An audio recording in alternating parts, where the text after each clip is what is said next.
Hey everybody, what's up and welcome back to today's video guys. And today guys, I'm going to go ahead and be showing you how to go ahead and control a phone with AnyDesk. This is a very simple thing to do, so make sure to watch this quick and easy video till the very end, follow my steps correctly, so you can make sure that this works the same for you and you can do this yourself. But yeah guys, let's get straight into it.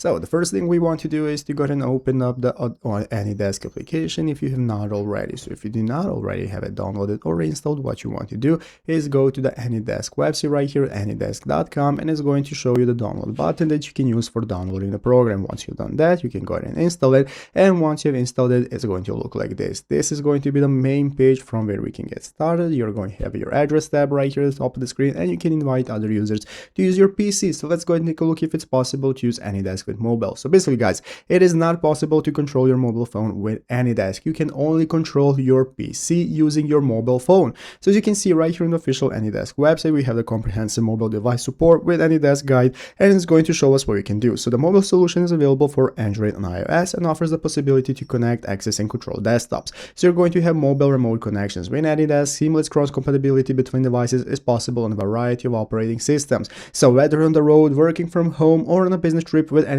you can access your files and you're going to have mobile remote control. So basically guys, it's no different than using them with your PC. You're going to use this address right here, download the application on your mobile phone, enter this address on your phone, and just like that you're going to go ahead and be able to access your AnyDesk wherever you are. So I hope this video was helpful. If it was, make sure to leave a like and subscribe to the channel. Thanks for watching, take care, and bye.